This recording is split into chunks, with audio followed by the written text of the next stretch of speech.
yang telah Engkau utus untuk menguraikannya dalam bentuk khotbah. Apa yang telah dipersiapkannya Tuhan yang kiranya menolongnya. Melalui ini semua kehendak Tuhan dinyatakan buat kami kini dan di sini. Berfirmanlah ya Bapa di surga, sebab kami anak-anak-Mu telah siap untuk mendengarkan, menyimak, bahkan melakukannya. Di dalam nama Tuhan kami Yesus Kristus, Sang Firman yang sesungguhnya itu, dan oleh kuat kuasa Roh Kudus kami berdoa kepada Bapa di surga. Amin. Inilah Injil Tuhan Yesus Kristus menurut Yohanes pasal 2 ayat 13 sampai 22. Simak dan dengarkanlah Injil Tuhan Yesus Kristus.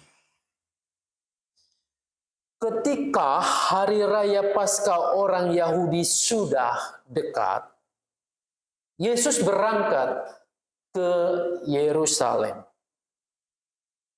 Di halaman bait Allah didapatinya pedagang-pedagang lembu, domba, dan merpati, dan penukar-penukar uang yang duduk di situ.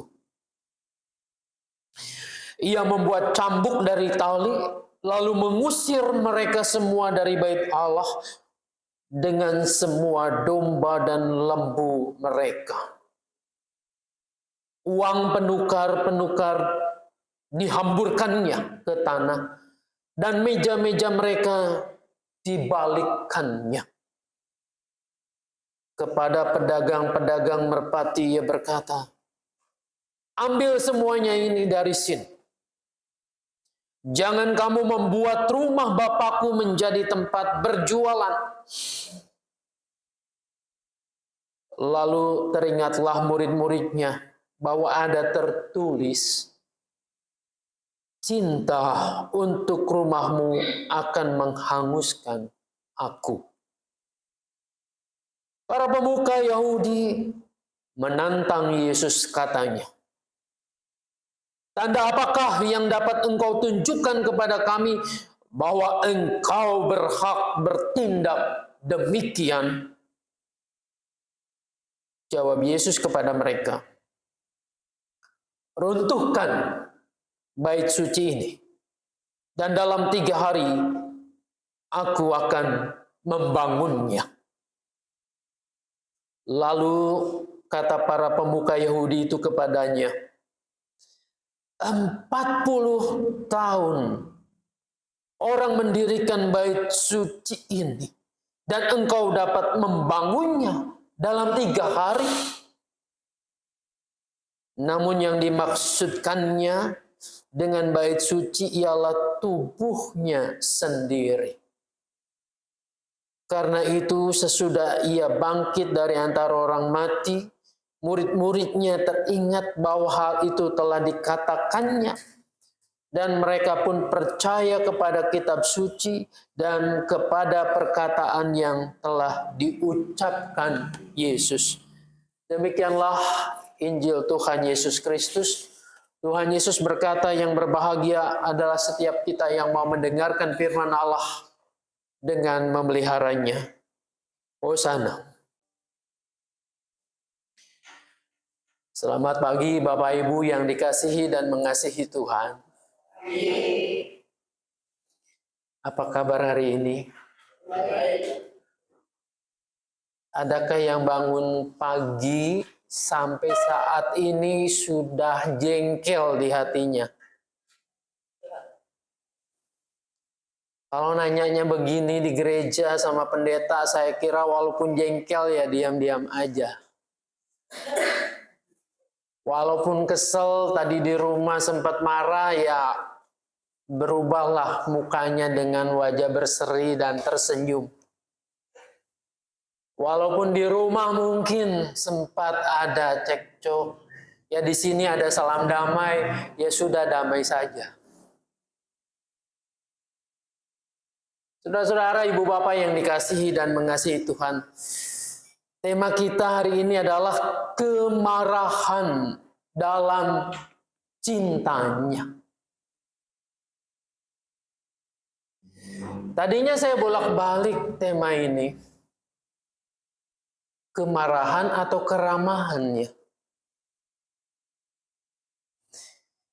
Enaknya kalau berhubungan dengan cinta itu ramah ya, bukan marah.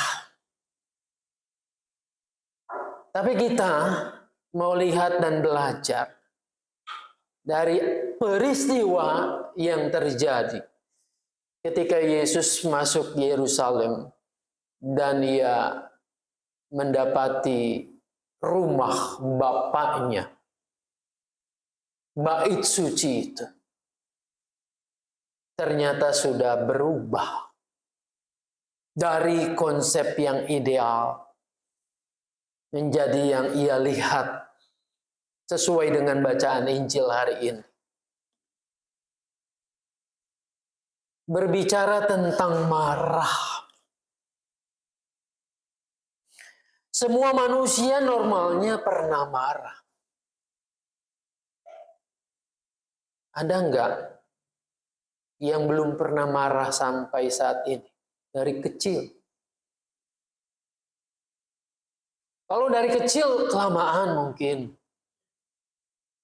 Setahun inilah enggak pernah marah. Kalau setahun enggak ada, beberapa gereja ini mencoba untuk menghayati Prapaskah dengan puasa dengan pantang.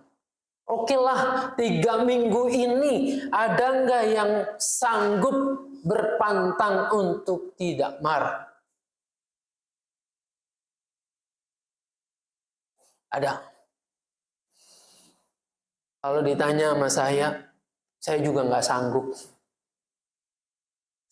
Saudara-saudara, marah itu adalah lumrah.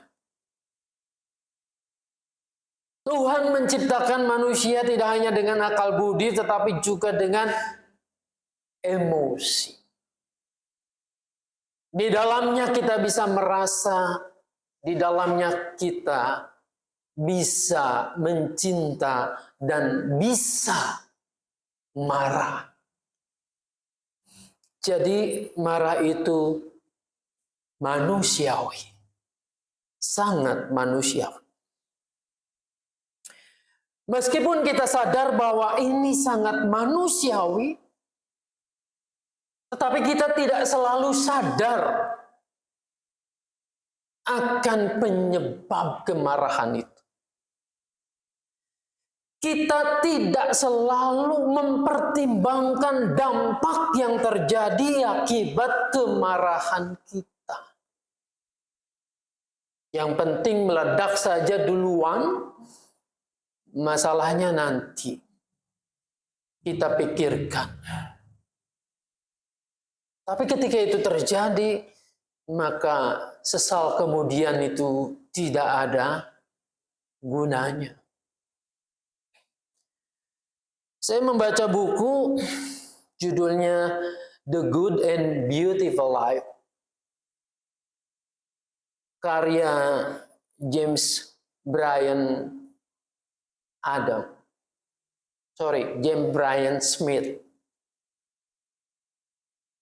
Di situ ia mengungkapkan ternyata ada 2 jenis kemarahan manusia. Yang pertama itu adalah kemarahan, kita menjadi marah, dan kemarahan itu disebut reaktif. Apa itu kemarahan reaktif? Saudara-saudara, kemarahan jenis ini muncul dengan begitu sangat cepat. Dia mencontohkan, Anda berpakaian rapi, mau dinner dengan orang-orang yang Anda cintai. Caranya sedikit formal. Ternyata si pelayan itu membawa makanan lalu tumpah ke baju Anda, ke celana Anda. Jengkel nggak? Jadi kemarahan reaktif ini jengkel begitu cepat waktunya. Sehingga Anda bereaksi saat itu juga. Reaksinya adalah bisa meledak, bisa perkataan Anda itu tidak terkontrol, mungkin bisa dengan reaksi tangan Anda mengebaskan, menepis, dan seterusnya. Reaktif ini banyak sekali terjadi di mana-mana. Di jalan raya ketika Anda enak-enak nyetir, tiba-tiba nyelonong, disalip oleh kendaraan lain, memotong jalan. Reaksi paling cepat apa? Pencet klakson dengan sekeras-kerasnya, tit begitu. Yang kemudian juga terjadi apa? Gua juga bisa kayak lu. Lu potong gua potong lagi. Kejar. Dan celakanya tadi, tidak berpikir apa dampaknya. Banyak kecelakaan-kecelakaan yang terjadi. Sebetulnya karena kemarahan yang bersifat reaktif ini. Tetapi dampaknya tidak pernah berhitung sampai sedemikian parah itu. Nah, yang kedua dikatakan adalah ini juga bersifat umum, dapat merusak diri sendiri. Itu kemarahan meditatif. Apa kemarahan meditatif ini? Kemarahan ini berkembang seiring dengan berjalannya waktu. Semakin kita menumpuk kemarahan, semakin buruk pula dampaknya. Kemarahan ini sebenarnya lebih mudah diatasi karena kita memiliki lebih banyak waktu menenangkan diri, menenangkan pikiran kita, merasionalisasi apakah aku marah atau tidak. Jadi meditatif itu kemarahan yang terus menumpuk. Mungkin mula-mulanya sepele. Pak Yakub mengatakan saya, pendeta Nana ngapain nih khotbah lagi, gak bosan dan seterusnya. Saya dengar, memang dia gak suka. Ada kejadian lagi, berinteraksi lagi, ada sesuatu yang mengecewakan lagi, itu bertumpuk terus. Saat itu saya nggak meledak, tapi ini dipendam terus. Akibatnya suatu kali bisa meledak. Banyak kemarahan-kemarahan ini terjadi dalam hidup rumah tangga. Dalam kehidupan orang-orang terdekat. Mau ngomong sungkan. Ya udah telan saja. Ada sesuatu yang mestinya bisa dibicarakan, nanti ribut. Daripada ewe pak kewe, biarin aja. Katanya, waktu akan menyelesaikan. Betulkah waktu akan menyelesaikannya? Kebanyakan tidak. Meledaknya akan luar biasa. Saudara-saudara, reaktif marah yang spontan dengan meditatif marah yang menumpuk, sebetulnya ujung-ujungnya adalah oleh karena kenyamananku terusik. Oleh karena aku merasa direndahkan, merasa dilecehkan, merasa ada yang dirugikan, maka aku marah. Nah, saudara-saudara, kalau kita pikir, apakah tepat marah yang seperti ini? Tepat tidaknya saya membaca lagi ada seorang pemikir kuno namanya Aristoteles. Dia pernah mengatakan begini tentang marah. Siapapun bisa marah. Sama, ia mengakui bahwa marah itu manusiawi. Siapapun bisa marah. Marah itu mudah, tetapi marah pada orang yang tepat, dengan kadar yang sesuai, pada waktu yang tepat, demi tujuan yang benar, dan dengan cara yang baik. Ini tidak semua orang bisa melakukannya. Seringkali Anda dan saya marah pada orang yang tidak tepat. Di kantor ditegur oleh bos. Memang kita salah melakukan pekerjaan, tidak sesuai target. Gak bisa marah nih di kantor. Masa bos dimarahi? Gak mungkin. Kita cari sasaran. Datang ke rumah istrinya, anaknya yang dimarahi. Bukan pada orang yang tepat. Lalu waktunya juga. Betul ada kesalahan yang harus dikoreksi bahwa saya marah dengan itu. Tapi waktunya nggak tepat. Istri kita di rumah sedang beres-beres rumah, menyiapkan makanan, datang dari kantor dengan emosi, meledak, marah. Gak tepat waktunya. Yang tepat seperti iklan teh celup itu ya. Ngeteh dulu. Suasananya santai. Ngobrol lah. Sebenarnya kamu kemarin tuh melakukan ini dan itu. Buat saya itu kurang pas. Yang pasnya begini. Ada nggak yang marah kayak gitu?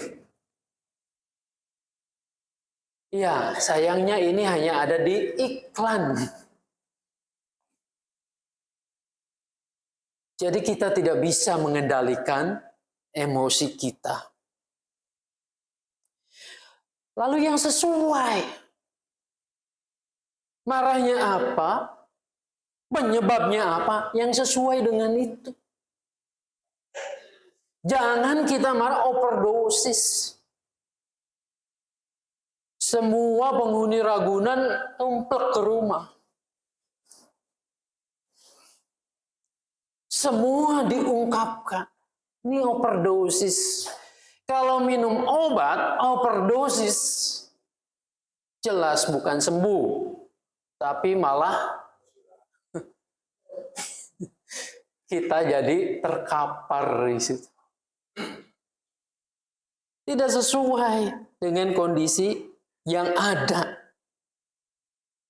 Dengan cara yang baik, susah. Nah, saudara-saudara, kita tidak sadar bahwa kemarahan yang tidak terkendali dengan alasan yang tidak pas, yang tidak jelas, waktu yang tidak tepat, dan seterusnya, ini justru akan berakibat destruktif, menghancurkan. Mari kita belajar dari kemarahan Yesus. Saudara-saudara, kalau saya cermati, ya kemarahan Yesus ini jelas bukan tipe marah tipe yang pertama, reaktif, bukan juga yang meditatif.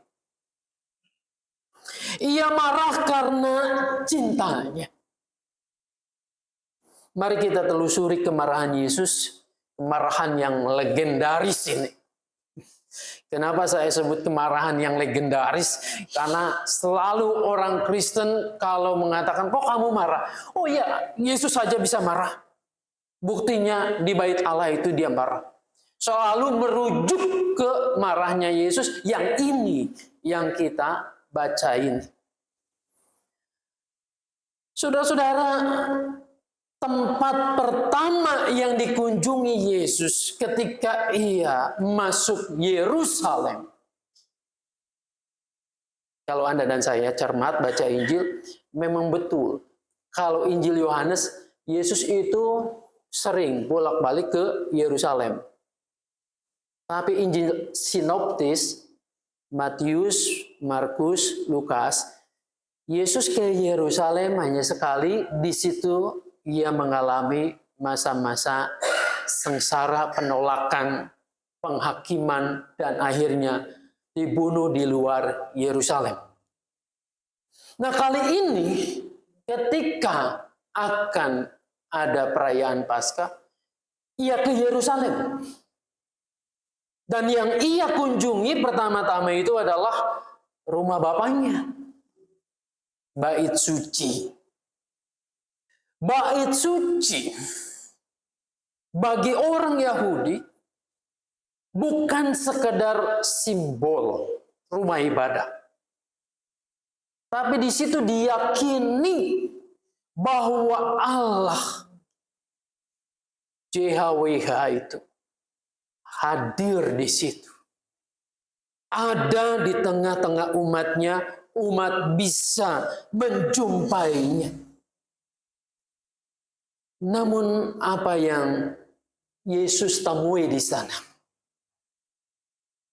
Ini betul ceritanya bukan di dalam bait Allah, tapi di pelatarannya, di halaman depan sana.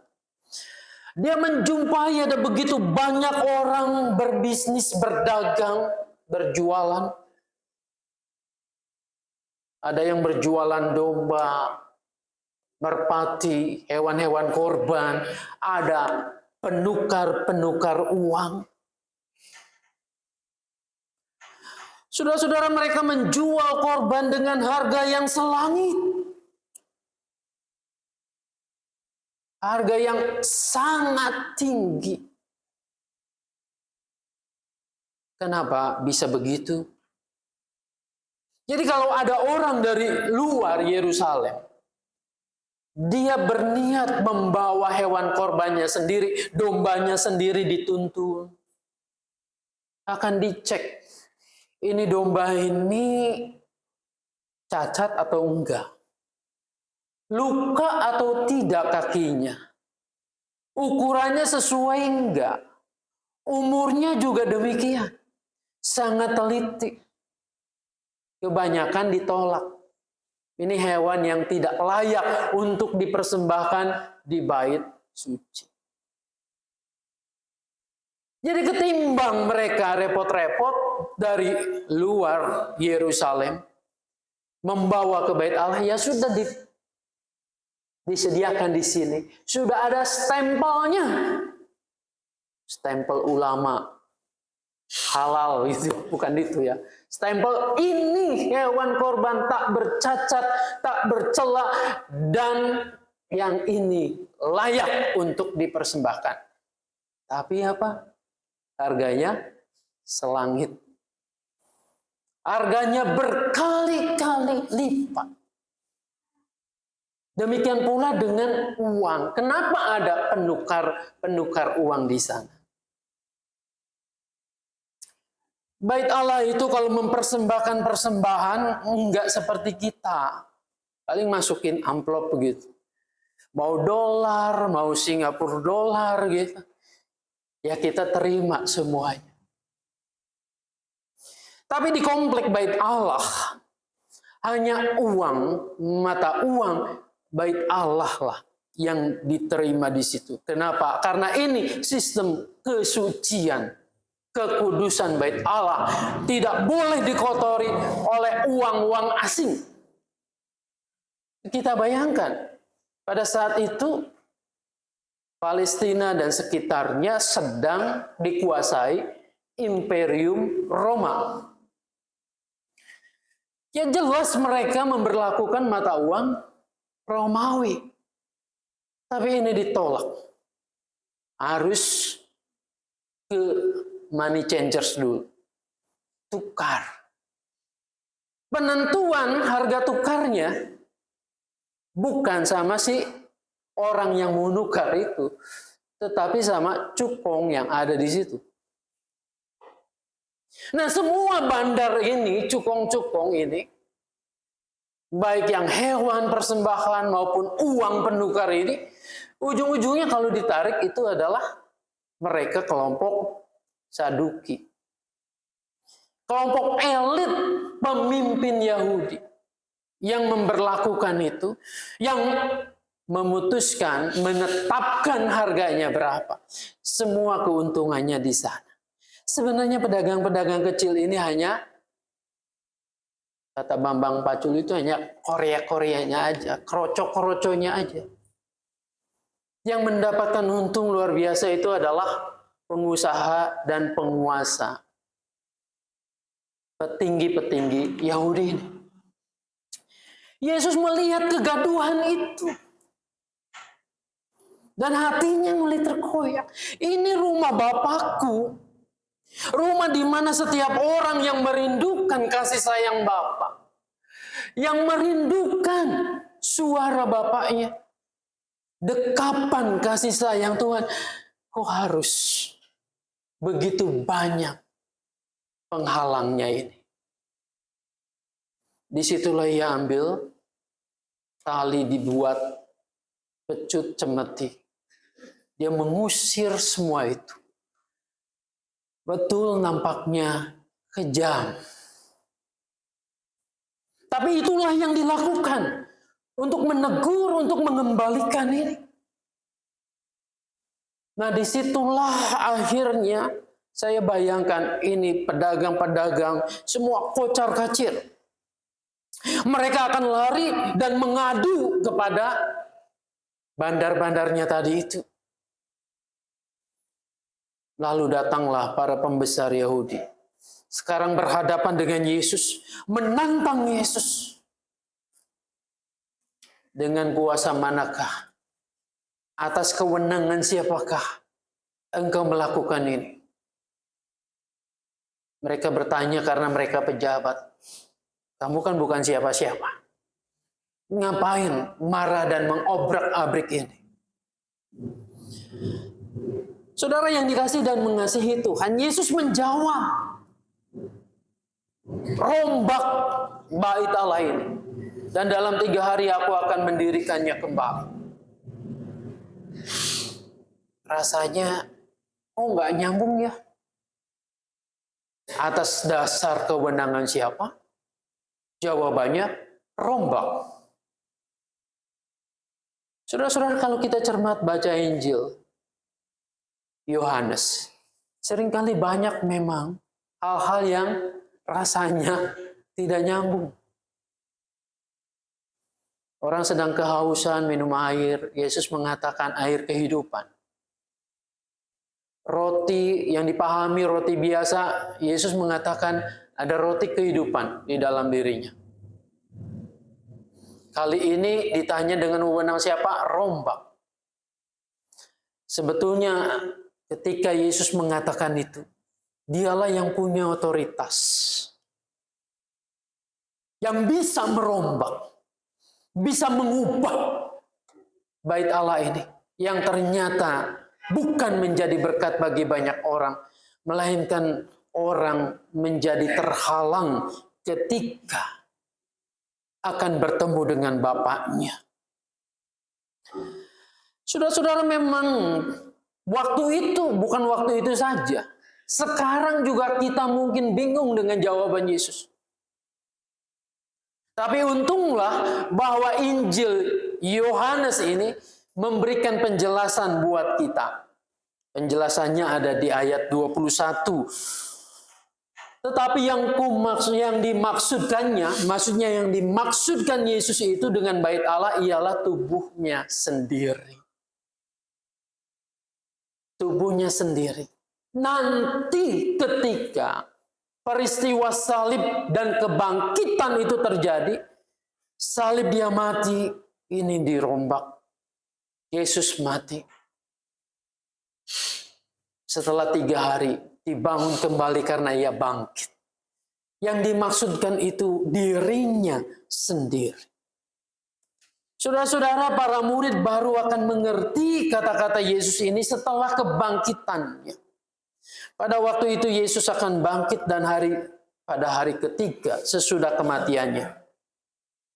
Di sini Yesus mulai menggeser pembicaraan dari kesucian bait Allah yang memang begitu luar biasa bangunan itu pada masa itu kepada tubuhnya sendiri. Saudara-saudara, pada saat orang akan mengerti bahwa tubuhnya adalah bait suci yang baru, di mana sekarang setiap orang melalui dirinya itu akan berjumpa dengan Sang Bapa. Bait Allah itu kan untuk memperjumpakan Allah dengan manusia. Manusia ketemu di sana. Sekarang kata Yesus, bukan itu. Ini sudah menjadi ladang bisnis. Sudah dimanipulasi manusia. Rombak semua itu. Ini mengena pada dirinya. Nanti kematianku dan kebangkitanku. Disitulah orang akan berjumpa dengan Bapa. Karena Bapa dan aku adalah satu. Melalui Yesus orang akan berjumpa dengan Allah yang hidup. Melalui Yesus Anda dan saya akan merasakan dekapan cintanya. Dekapan kasih sayang. Tidak usah jauh-jauh ke Holy Land sana. Kita berjumpa dengan Kristus. Kita berjumpa dengan Bapa. Karena barang siapa melihat aku, kata Tuhan, ia akan melihat Bapa. Dan Injil Yohanes juga mengatakan bahwa dari semula dia adalah Allah yang menjadi manusia, diam di antara kita. Nah, saudara-saudara, inilah yang seharusnya dipahami oleh kita semua. Bahwa sekarang bait Allah itu ada di dalam diri Yesus, di mana kita bisa menjumpai sepenuh-penuhnya cinta kasih Allah itu di dalam dirinya. Oleh karena Yesus itu sudah menjadikan firman ini, pernyataan Allah itu hidup di dalam dirinya. Orang mengerti dan mengenal Yesus, menyapa Dia sebagai Allah yang mengasihi, mencintai. Selanjutnya, ketika orang sudah berjumpa dengan Yesus, saudara-saudara, ini diteruskan oleh Paulus bahwa kita juga sebetulnya adalah tempat perjumpaan Allah dengan manusia. Tidak tahukah kamu bahwa tubuhmu adalah bait Allah yang kudus? 1 Korintus 6 ayat 19-20. Jadi saudara-saudara, di dalam diri kita, ketika kita berkenalan, ketika kita mengenal Tuhan Yesus, menjadikannya sebagai bait Allah, kita bertemu dengan Bapa kita, dengan Allah yang Maha Pengasih Penyayang itu, maka dengan pada saat yang sama, saat itu juga Anda dan saya sebetulnya dipakai oleh Tuhan. Hati kita ini tempat perjumpaan yang Maha Kudus dengan kita, manusia. Tuhan menjumpai kita di hati kita. Kita merasakan ada Roh Kudus di sini. Kita merasakan kehadiran Allah, sehingga kita tidak merasa sendiri. Dan disitulah sebetulnya Tuhan menginginkan Anda dan saya menjadi sarana juga orang untuk mengenal Tuhan. Tempat berjumpa orang lain itu juga dengan Tuhan. Bagaimana orang melihat kita itu ada kasih Tuhan di dalam diri kita. Itulah kesaksian yang benar. Tidak menghalangi orang untuk datang kepada Tuhan. tapi menjadi jalan.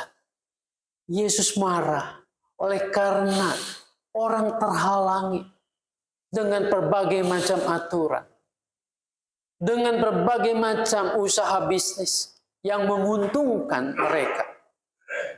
Tuhan juga bisa marah loh kalau kita menghalangi orang lain tuh berjumpa dengan Bapa, dengan Tuhan. Tuhan akan marah ketika orang-orang Kristen itu hidup semaunya. Hidup hanya memikirkan perut dan keuntungannya sendiri. Sehingga orang lain akan melihat, kok orang Kristen kayak begitu? Kok murid-murid Tuhan kayak seperti ini? Tuhan akan marah kepada kita kalau kita menghalang kasih Allah itu untuk tersalur kepada orang lain. Jadi betapa kita harus hidup sama seperti Kristus hidup, yang menjadi jalan untuk berkat Tuhan itu dirasakan bagi banyak orang.